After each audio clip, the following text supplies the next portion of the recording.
ahora sí. Ahí están viendo y escuchando todos bien, ¿verdad? Sí. Sí, Ok, perfecto. chévere. Entonces, para continuar el ciclo de retina el día de hoy, vamos a ver la clase de MacTel y enfermedad de Coats.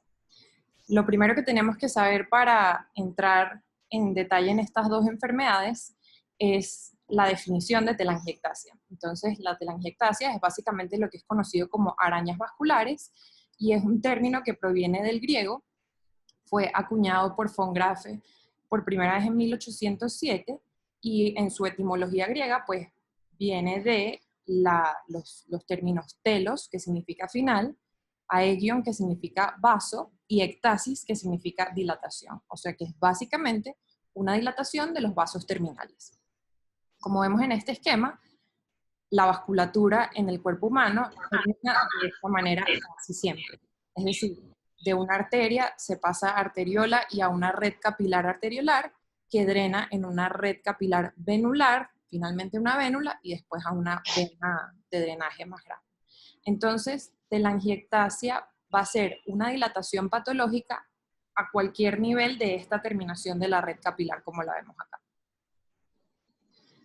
En el cuerpo completo, pues obviamente hay terminales capilares y básicamente en esta clase entonces vamos a enfocarnos en las telangiectasias que ocurren en los vasos retinianos de manera primaria o idiopática. No vamos a hablar en esta clase de aquellas telangiectasias que ocurren secundariamente a otras patologías retinianas o sistémicas.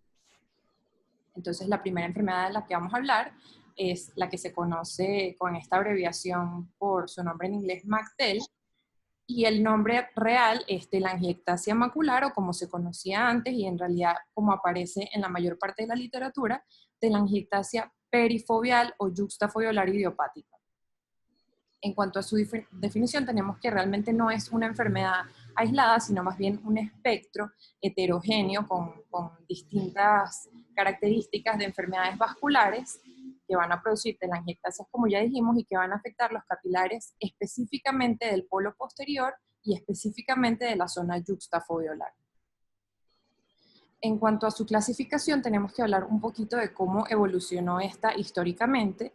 En primer lugar, en 1968, Gass no solo realiza observaciones de esta enfermedad, empezando por la enfermedad de Coats, y la aísla esta como una entidad del desarrollo, pero además observa una entidad diferente y nueva que es esta entidad de la que estamos hablando y que posteriormente va a evolucionar en cuanto a sus términos. Entonces, el aporte más grande que él hace inicialmente es diferenciarla de la enfermedad de Coats.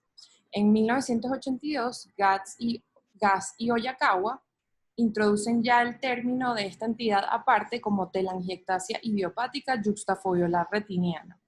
Y además proponen una clasificación, que es la primera clasificación, tanto de observaciones clínicas como angiográficas, y la dividen en 4 estadios. Posteriormente, en 1993, Gass, junto con la ayuda de Blondie, refina un poco o actualiza esa clasificación previa que tenía y describe básicamente 3 grupos, que realmente es la clasificación antigua que más aparece en la literatura. Entonces estos grupos los denota con números romanos 1, 2 y 3, y además cada uno de ellos los subclasifica en A y B dependiendo de la demografía y la severidad de la presentación. Es importante saber que el grupo 1 se trataba básicamente de una enfermedad congénita que afectaba en mayor cuantía el género masculino, unilateral, y que además producía edema macular, mientras que el grupo 2 presentaba una enfermedad adquirida, bilateral, y en la que había atrofia de la fobia, o sea que eran entidades bastante diferentes.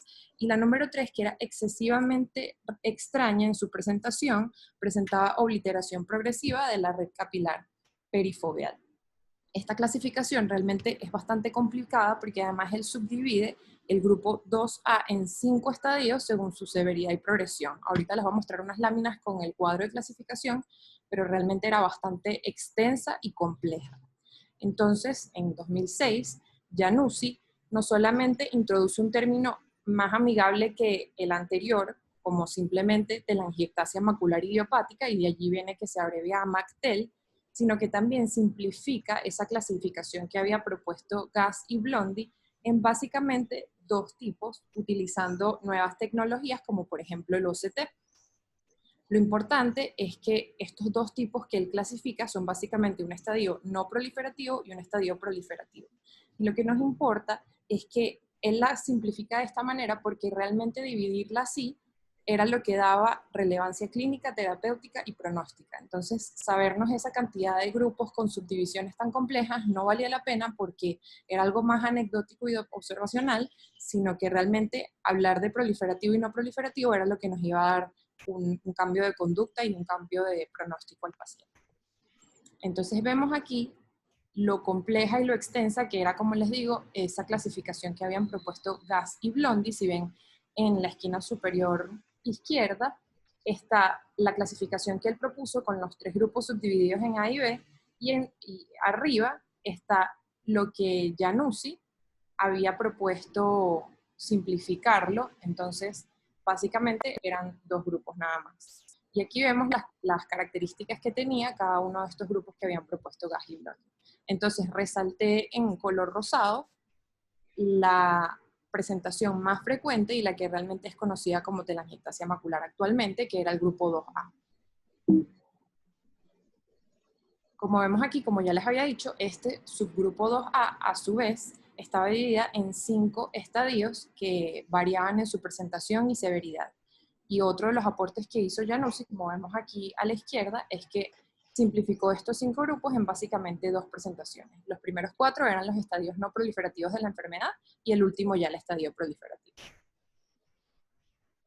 Entonces, como ya dijimos, actualmente la clasificación que se utiliza es la de Januzzi, en la que simplemente existen 2 tipos. El tipo 1, que englobaba los grupos 1A y 1B de Gass, a la que se le conoce como telangiectasia aneurismática. Y si lo vemos en una proporción, esta se presenta en 1 en comparación al tipo 2 que se presenta 3.1 veces más. Es decir, que esta es mucho menos frecuente.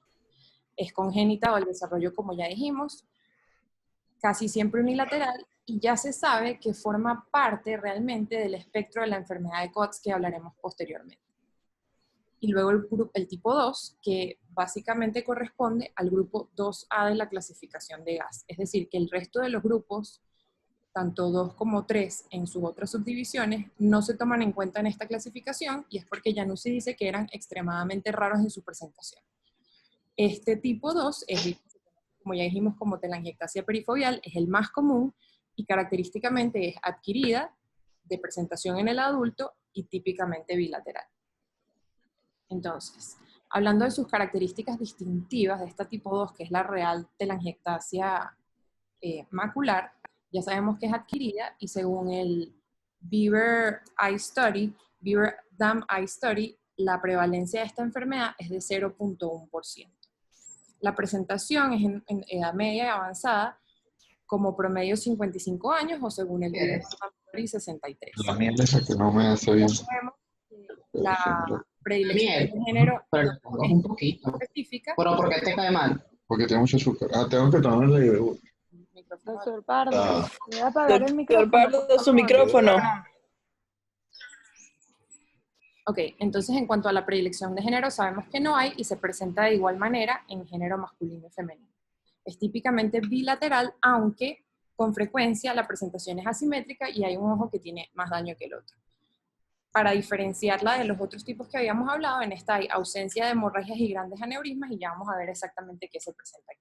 Entonces, si volvemos un poco a los estadios de Gass, solamente para ver cómo esta enfermedad evoluciona, es decir, para ver la historia natural de la misma, tenemos que el estadio 1 que él proponía es realmente un estadio asintomático, donde lo que se evidencia clínicamente es pérdida de la transparencia retiniana, que se va a tornar un poco grisácea a predominio de la región yuxtafobiolar temporal.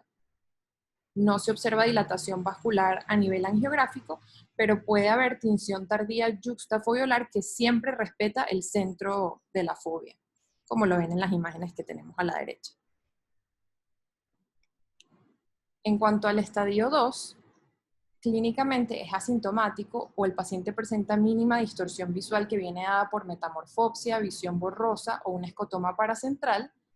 Y ya vemos al examen clínico que la zona grisácea parafovial mide aproximadamente un diámetro de disco, es decir, que es un poco más grande. Sigue sin haber compromiso del centro, hay adelgazamiento foviolar, e incluso a partir de este estadio en adelante, puede haber un signo característico de esta enfermedad que son cristales retinianos superficiales. En estas imágenes no se ven, pero en las próximas sí. Angiográficamente ya se evidencia ante las telangiectasias mínimas o pueden estar ausentes. Hay tinción temprana en la red capilar externa y tinción tardía de la retina externa y media, como lo ven en la foto C. O sea, hay un poco más de tinción que en el estadio 1. El estadio 3 ya es sintomático claramente y presenta al paciente una disminución de agudeza visual que es característicamente lenta y progresiva, al menos en este estadio. Entonces, clínicamente se observan vénulas dilatadas que van a seguir un trayecto vertical hacia la fovea y forman un ángulo recto, un ángulo de 90 grados, como lo pueden ver en la imagen A. Entonces, estas van a drenar el área de telangiectasias que está yuxtafoveolar. Como siempre, es a predominio temporal y además aquí se acentúa la atrofia foveolar, tanto que puede dar el aspecto de un agujero macular. En cuanto a sus características angiográficas, pues aquí ya se evidencia dilatación capilar que va a afectar la permeabilidad de estos vasos y que ocasiona tinción de la retina externa, como habíamos dicho en el estadio anterior, pero esta es un poco más evidente, como lo ven en la foto C. El estadio 4 sigue siendo sintomático con disminución de agudeza visual lenta y progresiva, como ya habíamos dicho, pero lo que lo diferencia es que clínicamente aparecen zonas donde se ven migración de células del epitelio pigmentario que van a seguir el trayecto de esos vasos que habíamos visto en el estadio 3 de ángulo recto. Básicamente son cúmulos de hiperplasia de epitelio pigmentario parafoveolar, como siempre van a ser a predominio temporal, e incluso se puede ver en este estadio una lesión que llaman pseudoviteliforme porque es amarillenta y recuerda a la distrofia viteliforme. Finalmente, el estadio 5, que como ya sabemos es el que en la simplificación de la clasificación es el estadio proliferativo, es claramente muy sintomático y en esta la disminución de agudeza visual va a ser importante y súbita, no como en los estadios anteriores que progresivamente va deteriorando. En esta se observa clínicamente remodelado capilar, proliferación e invasión de la retina atrófica y esta red de neovasos va a formar anastomosis que pueden ser retinoretinianas, retino-subretinianas si alcanzan el espacio subretiniano e incluso pueden llegar a la coroides. Entonces se va a evidenciar a consecuencia de la fuga de estos neovasos, exudación en la retina, que produce un engrosamiento de la retina neurosensorial y puede ya verse hemorragias intra o subretinianas con proliferación, como siempre vemos en las fases de las enfermedades que tienen neovascularización. Entonces, básicamente, en cuanto a su presentación angiográfica, esta enfermedad se va a comportar como una neovascularización o como una membrana neovascular clásica que presenta hiperfluorescencia temprana y fuga hacia las fases tardías, como lo vamos a ver en estas imágenes, pero a diferencia de otras neovascularizaciones que hemos visto, como por ejemplo en la degeneración macular relacionada a la edad exudativa, no hay asociación a desprendimientos del epitelio pigmentario en esta enfermedad y el área de fuga está mucho más contenida. Como lo ven, está justo allí yuxtafoveolar y no abarca otros espacios de la mácula. Ahora, esto fue en cuanto a las manifestaciones clínicas y lo que podemos evidenciar angiográficamente. Ahora, en el OCT también podemos ver cambios y traté de dividirlos más o menos de la misma manera en la que nosotros analizamos los OCTs. Entonces, en cuanto al grosor macular, este es variable dependiendo de si hay edema intrarretiniano, que puede estar mínimo o ausente, pero básicamente lo que nos interesa en esta enfermedad en el grosor macular es que la fovea es característicamente de grosor normal o disminuido. Por eso, si hay edema intrarretiniano, realmente no representa un aumento en el grosor macular. La depresión foveal normalmente está ausente o aplanada, pero no por engrosamiento del perfil, sino más bien por atrofia foveolar. Hay disrupción de la capa de fotorreceptores y esto es justamente lo que se asocia a la pérdida de agudeza visual lenta y progresiva que hay en los estadios no proliferativos. En cuanto a las capas retinianas y la membrana limitante interna, se pueden evidenciar quistes intrarretinianos que no están asociados a edema macular cistoide, porque angiográficamente no hay pooling en forma de pétalos, sino que más bien corresponden a pérdidas del tejido. O sea, son espacios que parece que estuviesen llenos de líquido, pero realmente no tienen líquido. De hecho, hay uno que se presenta justo en la foviola con una membrana limitante interna indemne que lo rodea por encima y da la impresión de un agujero macular lamelar, como lo ven en esta imagen. Entonces aquí ven estos quistes que están justo foveolares, que no están llenos de líquido, sino que más bien corresponden a pérdida del tejido con una membrana limitante interna indemne, que dan ese aspecto de agujero macular, y además, como observan en las capas retinianas externas, hay una disrupción de la línea del elipsoide por esta pérdida en los fotorreceptores que es progresiva. Además, en las capas retinianas asociadas al epitelio pigmentario, sabemos que pueden verse lesiones interretinianas hiperreflectivas que dejan sombra posterior y corresponden a esas placas de epitelio pigmentario que dijimos que estaban presentes en el estadio 4 de gas. Finalmente, ya en los últimos estadios, que hay neovascularización, pues se pueden ver zonas hiperreflectivas en las capas externas o también en las internas, que van a corresponder pues a los neovasos propiamente. Entonces, bueno, vemos aquí en la imagen superior, si se enfocan en la de OCT, pues esa placa hiperreflectiva que deja sombra posterior, que corresponde, como lo ven en la foto a una proliferación, una hiperplasia de epitelio pigmentario de la retina. Y en la imagen inferior vemos esas lesiones hiperreflectivas circulares que están intrarretinianas, que son correspondientes a neovasos intrarretinianos. De igual manera acá, ya en un estadio proliferativo, vemos que se evidencia esa lesión hiperreflectiva correspondiente a neovasos y además adyacente a ella hay acúmulo de líquido en el espacio subretiniano, y aquí sabemos que sí se trata de líquido propiamente o de exudación porque ya estamos en un estadio proliferativo de la enfermedad, y de hecho la imagen B corresponde al mismo paciente después de haberle inyectado antiangiogénicos intravitreos, y como ven el líquido se reabsorbió por completo, cosa que no pasaría si fuesen los espacios de pérdida de tejido que habíamos hablado en los estadios previos a la proliferación. Entonces, fisiopatológicamente hablando de cómo ocurre esta enfermedad, tenemos que se sabe actualmente que el primer paso que lleva a la fisiopatología entera de esta enfermedad es una disfunción en las células de Müller. No se sabe exactamente cuál es la causa, porque ya sabemos que esta enfermedad es de etiología idiopática, pero sí se sabe que el daño empieza aquí, y no realmente en las telangiectasias, puesto que en los estadios iniciales de la enfermedad, como ya vimos, no se observan telangiectasias todavía. Entonces, esta disfunción de las células de Müller, que como sabemos son células de sostén en la arquitectura retiniana, que son importantes para la función de los capilares, pues van a producir alteraciones en la pared capilar que provocan engrosamiento de la membrana basal de los mismos y por tanto engrosamiento de los capilares.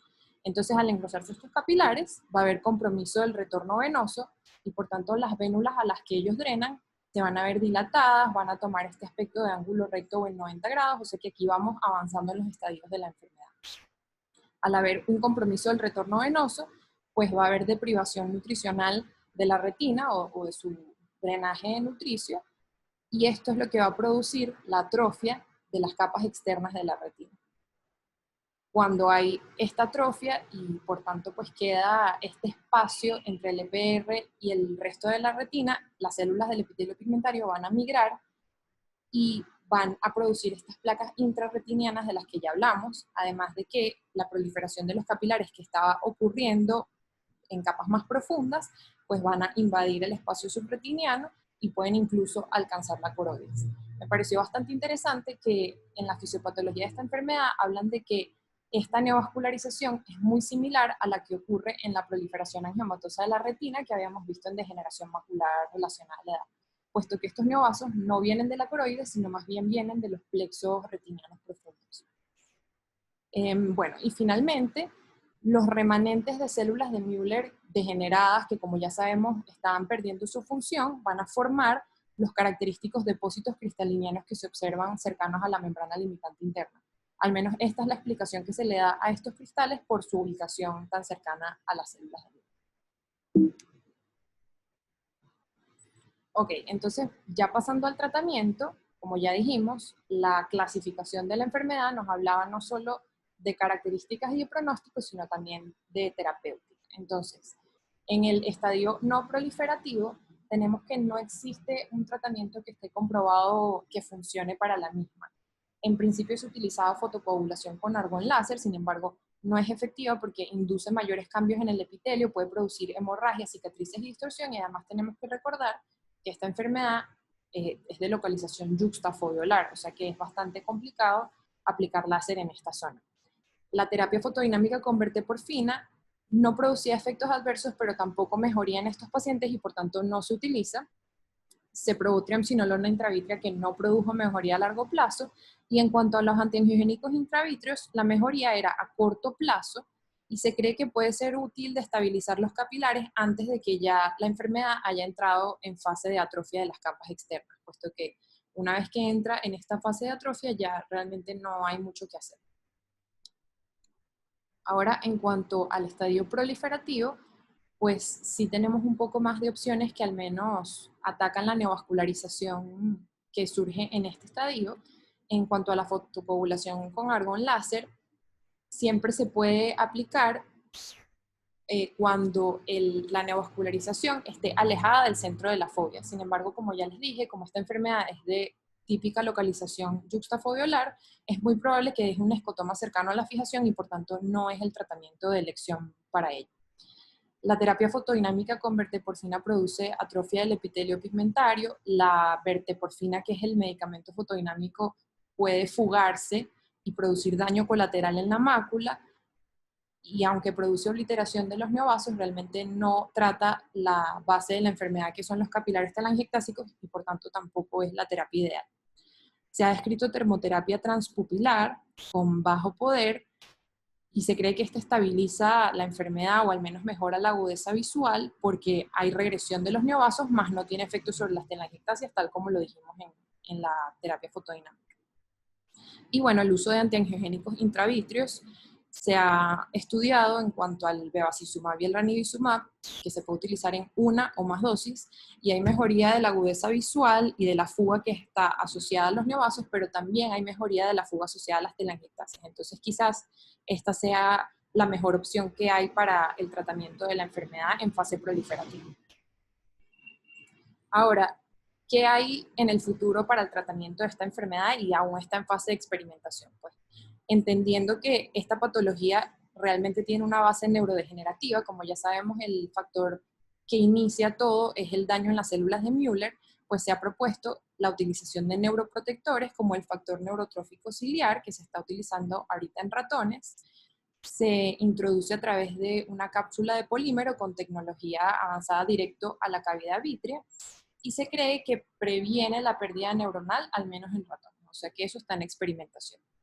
Y en cuanto a los antioxidantes, pues ya se sabe que el daño neuronal muchas veces está asociado al estrés oxidativo, entonces se está utilizando este antioxidante resveratrol que previene neovascularización y pérdida neuronal, al menos en ratones. Entonces, bueno, por aquí tenemos dos posibilidades a futuro que quizás podrían atacar realmente la raíz de esta enfermedad, más allá de las complicaciones en estadios avanzados. Ahora, volviendo un poco a la clasificación, recordamos que existía un tipo 1 de esta enfermedad, característicamente congénita, con una edad promedio de presentación 40 años, pero sabemos que se presentaba también en niños, que predominantemente afecta al sexo masculino unilateralmente, y en la que hay capilares telangiectásicos, pero también aneurismáticos de mayor tamaño, hasta 2 diámetros de disco en el sector temporal a la fobia. Entonces, ya sabemos que esto no es propiamente parte de la telangiectasia macular, sino más bien parte del espectro de la enfermedad de Coats, y con esto entonces doy entrada a la enfermedad de Coats como tal, que es la segunda parte de esta clase de lo que vamos a hablar ahora. Pues esta se define como una condición idiopática también, no se sabe exactamente cuál es la causa, caracterizada por vasos retinianos telangiectásicos, pero también aneurismáticos, con exudación y fluido intra y subretiniano. Entonces aquí pues resalté en rosado lo más importante que la diferencia de la telangiectasia macular. Las telangiectasias y los aneurismas son en todos los vasos retinianos, no nada más yuxtafoveolar, y además produce exudación y fluido característico que no se observaba en la telangiectasia macular, sino hasta los estadios proliferativos. Entonces, en cuanto a la historia un poco de la enfermedad de Coats fue descrita en 1908 por George Coats, y él describe una entidad que clasifica en 3 subgrupos. En todos había exudación subretiniana masiva, en el subgrupo 1 además no había anomalías vasculares demostrables, en el 2 ya había anomalías vasculares y hemorragias, y en el 3 francas malformaciones arteriovenosas. Posteriormente, en 1912, von Hippel habla de que el grupo 3 es una entidad separada que posteriormente es llamada hemangioma capilar retiniano o hemangioblastoma retiniano. Entonces ya sabemos que esta no forma parte del espectro de Coats.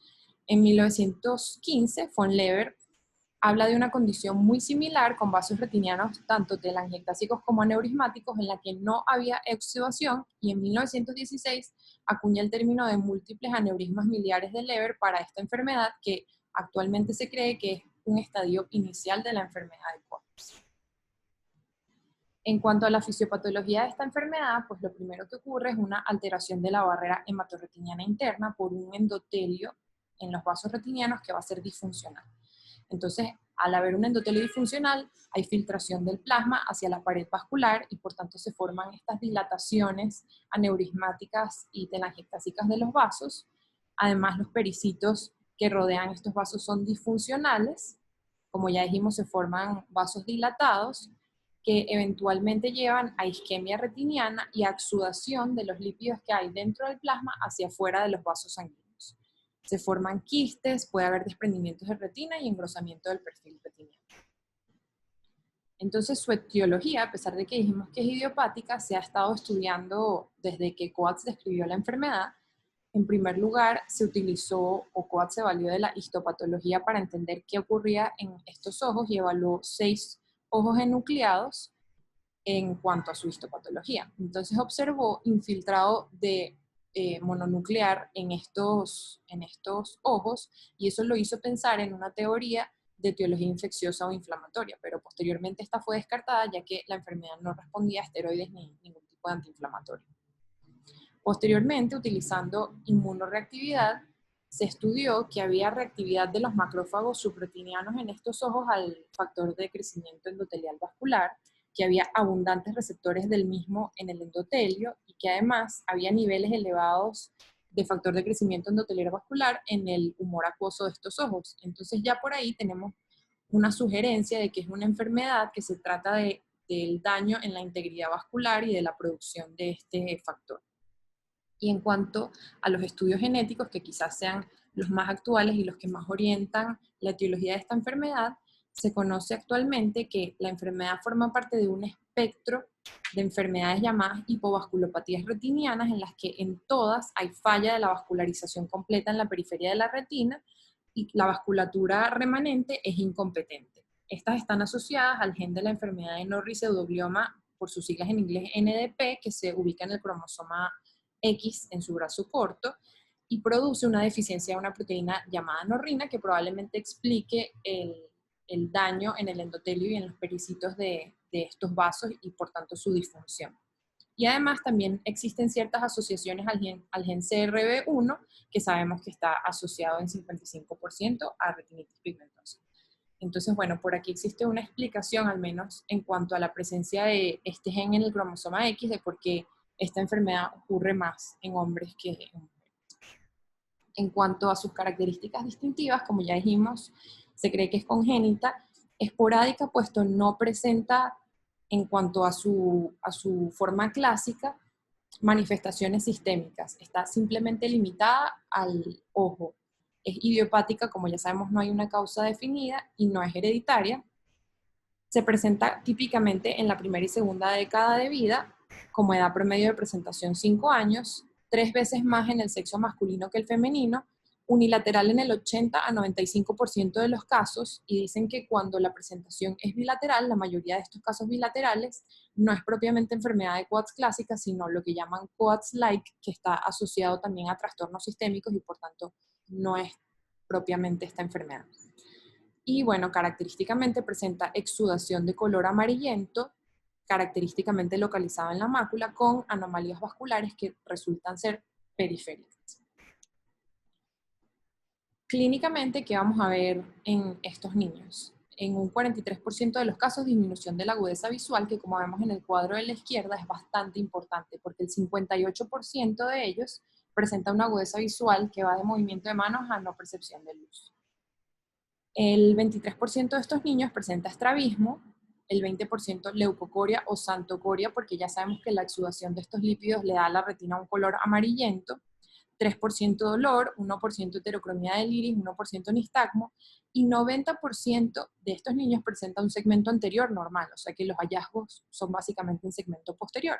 Sin embargo, del 10% que sí presenta alteraciones en el segmento anterior, podemos encontrar que lo más frecuente es catarata, neovascularización del iris, cámara anterior estrecha, puede incluso presentarse con edema corneal, colesterol en cámara anterior, como lo vemos, que me pareció impresionante en la foto de a mano izquierda inferior, y en el 2% se presenta megalocornea. Sin embargo, ya sabemos que esto no es lo más frecuente, puesto es solo el 10% de los pacientes que presentan alteraciones del segmento anterior.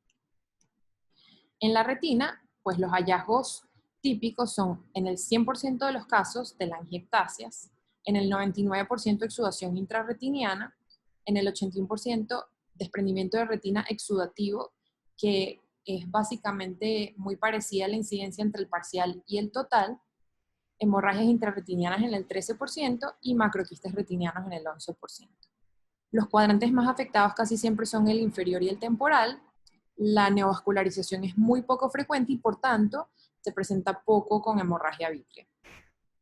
Para la clasificación se han propuesto muchos sistemas distintos, sin embargo el más actualizado es el de Shields del año 2000, y la clasificación que propone es la que tenemos aquí a mano derecha, dividiéndolo en 5 estadios. Un primer estadio en el que solo se evidencian telangiectasias en la retina, en el segundo estadio ya se evidencia exudación y lo subdivide en 2A y 2B dependiendo de la ubicación de esta exudación. Si está extrafoveal es A y si está foveal es B. O sea que como vemos, mientras más avanzamos en los estadios, más severa es la enfermedad. En el estadio 3 ya hay desprendimiento de retina exudativo y también se subdivide en 3A si es subtotal, extrafoveal o foveal, y 3B si es total. En el estadio 4 tenemos desprendimiento total como en el estadio anterior, pero se suma glaucoma, y en el estadio 5 ya es un estadio avanzado y terminal de la enfermedad, como ya lo vimos, en el que además puede haber glaucoma neovascular y tisis bulbi. Ahora, para el diagnóstico, realmente el gold standard es la evaluación del fondo de ojo con oftalmoscopio indirecto. O sea que es bastante sencillo, al menos en cuanto a las herramientas diagnósticas que tenemos. Ahora, obviamente pueden utilizarse estudios complementarios para el diagnóstico de la misma, entre los cuales está la angiografía con fluoresceína, y en ella vemos característicamente que hay una ausencia de perfusión en la periferia con anomalías vasculares múltiples que pueden ser telangiectasias, aneurismas, arrosariamiento en la pared de los vasos, y estos van a producir fuga persistente que van a dar la fuente de la exudación y la hemorragia que se ve un poco más en polo posterior. Aquí la importancia de nuevas tecnologías que voy a mencionar en láminas posteriores, de las nuevas cámaras retinales de Whitefield, que nos permiten captar en una sola toma la periferia de la retina y por tanto ver estas anomalías con más facilidad, sobre todo porque debemos recordar que esta enfermedad se presenta en su mayoría en niños y por tanto necesitamos optimizar la toma de las imágenes complementarias. En cuanto al OCT, se pueden evidenciar exudados duros intrarretinianos que van a ser hiperreflectivos y edema cistoide intrarretiniano característico a predominio de las capas externas. Otros estudios que se pueden realizar son tomografía axial computarizada, resonancia magnética de órbita e incluso ecodoppler o duplex para diferenciar esta patología de otras, como por ejemplo el retinoblastoma u otros tumores intraoculares. Entonces, bueno, vemos aquí imágenes de las fotos y de la angiografía fluoresceínica que se puede realizar en estos pacientes. Como vemos, hay anomalías vasculares en la periferia que producen estas telangiectasias características en forma de bombillo, como lo dicen en inglés, y pues la dilatación de los vasos que ya vimos, además de, obviamente, el desprendimiento de retina exudativa. Y bueno, otra imagen bastante ilustrativa de lo que son los cambios en la periferia y la exudación un poco más hacia el polo posterior. Ahora, esto es hablando de las tecnologías que les comenté. Está la RedCam, que se utiliza en pediatría, se utiliza bastante en ROP y también es útil en esta enfermedad. Toma imágenes de wide field y en una sola toma. Y también está el Optos, que en lugar de 45 grados como lo que tenemos para tomar la foto de fondo, toma 200 grados de retina, por tanto la imagen es bastante amplia y nos permite captar estas anomalías periféricas. Ahora, hablando del tratamiento de esta enfermedad, pues tenemos en primer lugar la fotocoagulación láser, que puede ser con láser argón o diodo. Se utiliza en casos donde hay exudación sin desprendimiento de retina o con desprendimientos superficiales hasta el estadio 3A. Se va a tratar directamente la lesión que fuga y por esto también es de gran utilidad realizar angiografía para guiar el tratamiento con spots entre 100 y 500 micras dependiendo de la zona de fuga. No se recomienda realizar fotocoagulación difusa en la zona de no perfusión, puesto se sabe que esto más bien conlleva a efectos adversos y se sugiere que se hagan varias sesiones separadas por al menos 3 meses para tratar estas zonas de fuga. La crioterapia es otra de las opciones que tenemos. Se realiza con técnica de doble congelado y deshielo. Es útil en los casos donde el láser no es efectivo, por ejemplo, cuando el desprendimiento seroso es más, o el desprendimiento exudativo es más extenso. Y para evitar daños colaterales se sugiere que esta se realice al menos en 2 o menos cuadrantes por sesión. Y además se utilizan obviamente fármacos intravitreos como lo son la triamcinolona, la dexametasona y los antiangiogénicos que van a tratar realmente el edema macular y la exudación producto de estos vasos defectuosos. Sin embargo, hay riesgo de fibrosis vitreal luego de la aplicación de los antiangiogénicos. Y bueno, aquí les puse unas fotos de cómo evoluciona la enfermedad posterior a la aplicación del láser. Como vemos en la serie de fotos superior, la A sería lo inicial y la E sería ya después de haber aplicado el láser, y ven cómo la exudación mejora considerablemente. Y en la serie de fotos inferior, pues también vemos en la F que hay abundante exudación en polo posterior cercano a la fobia, y vemos en la periferia, en la letra G, esa zona de no perfusión y de vasos telangiectásicos característicos, pero en la letra H, después de la aplicación del láser, vemos que la exudación al menos se resolvió por completo. Y bueno, finalmente existe la opción de tratamiento quirúrgico y este es particularmente útil cuando el desprendimiento de retina está asociado con un componente regmatógeno o cuando es tan extenso que abulta el cristalino y va anteriorizando pues todas las estructuras en el ojo.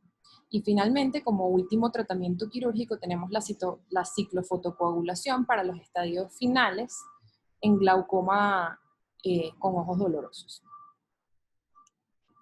Y bueno, finalmente aquí en este cuadro observamos un resumen de los tratamientos preferidos para cada estadio. Como ya vimos en los estadios iniciales, la fotocoagulación láser y la crioterapia es lo ideal.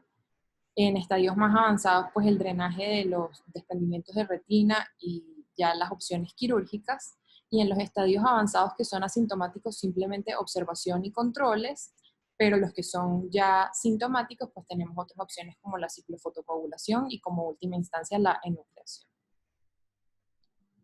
En cuanto al diagnóstico diferencial, es importante que el primer diagnóstico diferencial que tenemos que tomar en cuenta en estos niños es el retinoblastoma y por ello también aquellos estudios complementarios de imagen que mencionamos que van a ayudar a orientar el diagnóstico. También puede ser el diagnóstico diferencial de desprendimientos de retina, persistencia del vítreo primario hiperplásico, cataratas congénitas y las enfermedades que ya habíamos hablado de este espectro de hipovasculopatías retinianas, que son la enfermedad de Norrie, la vitreoretinopatía exudativa familiar y todas aquellas que tienen características de esta enfermedad, pero que son típicamente bilaterales y con afectación de otros órganos y sistemas, que son las que se denominan Coats-like. Bueno, gracias por su atención y esta fue la bibliografía consultada.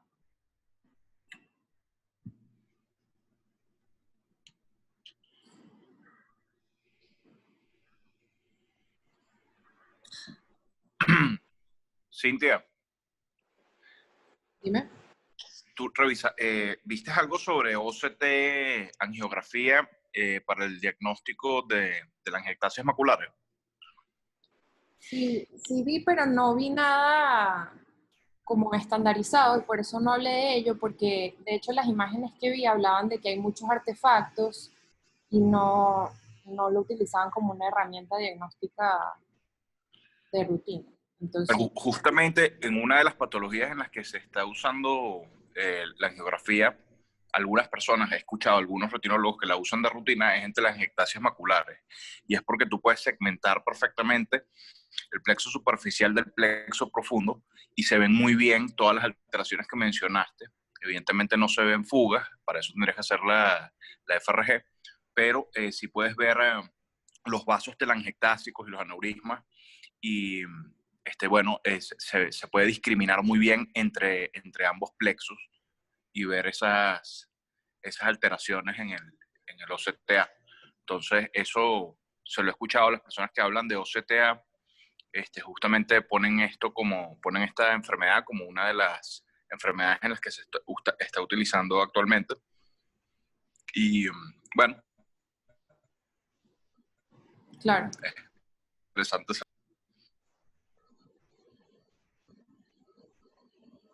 Bueno, Cintia, ¿me escuchas? Sí, Oye, la conexión creo que está mala. no, yo lo No. escucho perfecto. ¿Se te escucha bien, Andrés? Ah, perfecto. Bueno, no, de verdad que no tengo nada más que comentar. Yo creo que Cintia hizo buena revisión de un tema, para mí, tema feo, enfermedad fea que quisiéramos que nunca llegara. Yo he tenido la oportunidad de ver algunas, yo creo que más de las que quisiera, por lo menos 3 o 4 niños, cuando estaba el doctor Sesma, y quizá también unas 5 o 6 pacientes con MacTel. No hay un tratamiento estandarizado, por eso es que no siento que haya demasiado que comentar más que anécdotas. Vimos una paciente de aproximadamente entre los 20 y 25 años que era familiar de alguien de la clínica y por lo que tuvo un acceso bastante bueno al tratamiento. ¿A qué me refiero? Bueno, que se puso inyecciones suficientes, era unilateral. eh, en algún momento se le hizo panfotocoagulación y la visión nunca mejoró, parecía estabilizarse un poco el tema de la exudación. La visión siempre fue estable, pero mala. Y, y estuve comentando con esa persona que después de 5 años de tratamiento ya el ojo está prácticamente en tisis. Con respecto a las telangiectasias, lo mismo. Lo que hacemos acá, yo creo que más por medicina basada en la experiencia, es la inyección de antiangiogénicos, en algún momento combinados con esteroides intravítreos. La respuesta es mala, malísima.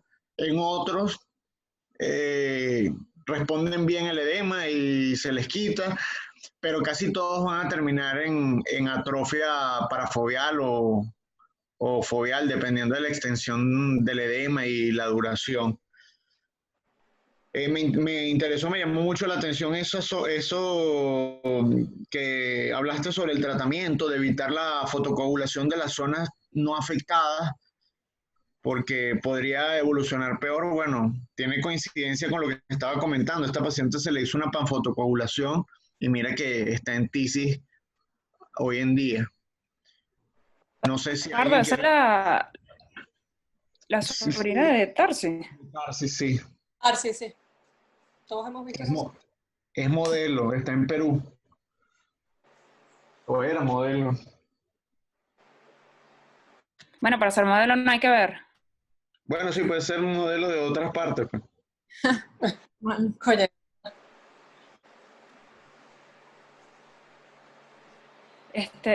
Sí, tú me puedes compartir pantalla, perdón.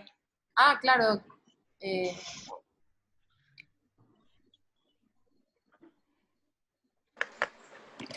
Yo de hecho hice un póster de un caso de COAX, de un niño que el doctor Sesma trató con ranibizumab, con Lucentis, y bueno, también respuesta mala o pésima.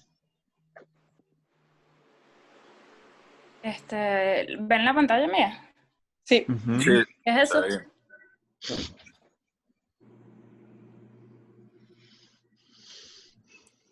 ¿Algún valiente? Hmm. Iba a decir Coats, pero vi la fecha y... Está bien. ¿Alguien más? Vale, mostraste la pregunta del examen, cónchale. Coño, ¿El otro hermano. ojo? Ya. Aquí no se ve mayor cosa. Bueno, la ferraje no es perfecta, ¿no? Mira, esta era una paciente que durante el mes 6 de su embarazo empezó a ver mal. Y viene cuando el bebé tiene como 4 meses de edad. Y eso es lo que nos aparece. Y les voy a mostrar la tomografía.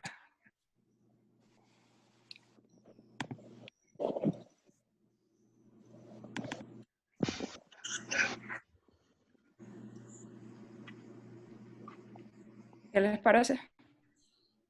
No, yo sigo Ya viendo va, la foto. perdón. ¿Se ve? No, sigo viendo la foto. Que por cierto, la foto precisa haber un DR ceroso con un material amarillento. ¿Cómo hago para ver la otra?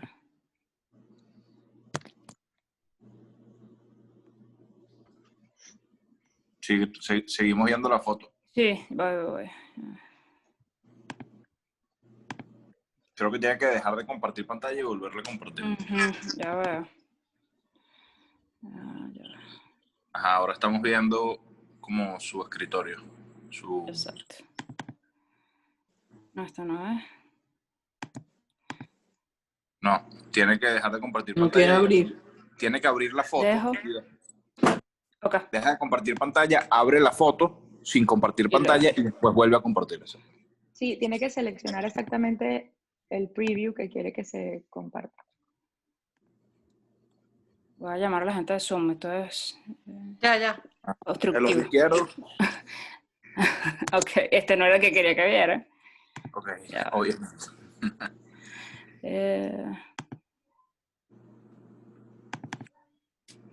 Ajá, ahora comparto. ¿Se ve? Sí. Wow. Bueno, nada, ahora hablando de lo que decían de Cintia, de los, no sé si es un coach like o algo así, pero la verdad que hasta el sol de hoy no sabemos qué tiene este paciente. Pero parece un coach. De cuarentena, Lo ¿verdad? interesante, A principio de año. Sí. Yo vi a esa paciente contigo. Me acuerdo que Pero tiene alteraciones en la periferia. En la periferia inferior ves toda esa lesión, sobre todo en el ojo derecho, que parece exudación. Te llega hasta la periferia, pero la periferia, lo que es la parte inferior, parte temporal y parte nasal, la parte superior está bien. pareciera que ese exudado está subcoroideo, ¿no? Sí. Sí. En lugar de O subretiniano. lo que era la duda si era algo infiltrativo. ¿Sabes Pues qué? no. Como un osteoma coroideo. No, pero Sí, yo no. creo que es algo Esto se extiende a la periferia, clásico, ¿verdad, algo Vane? maligno. Vane. Diga. Esto va hasta la periferia, ¿verdad? Inferior. Sí. O sea, no tenía ningún antecedente, el embarazo fue normal. La estaban tratando. ¿Tú te acuerdas qué eran? Por unas. Ella le habían hecho láser supuestamente por unas lesiones periféricas. Gente desciente. Tipo... ¿Tú te acuerdas, Adri? Era como que decían que parecían unos snowballs, algo así. ¿Te acuerdas? Ajá, sí. Una Pero parsplanitis y pocos de todo. años Ujú. Por eso, sí. y ella en general, Me la acuerdo. salud, el embarazo Iniciarte fue dijo que era una normal. parsplanitis. Eso, el embarazo fue normal, porque normalmente las patologías inmunológicas se acentúan durante el embarazo. Entonces, no sé, Aparentemente normal, claro, un embarazo, una primigesta añosa, tenía 40, creo. y ella ¿Qué no tiene dice? antecedentes de nada, lupus. No, 36. Y tiene eco. ¿Le hicieron eco? No se lo hizo, se perdió. Se perdió, más nunca volvió. Habíamos comentado, Vanessa, que esto podría ser una vitreoretinopatía exudativa familiar. También. Ok. Sí, oye, No sé. Yo no creo que sea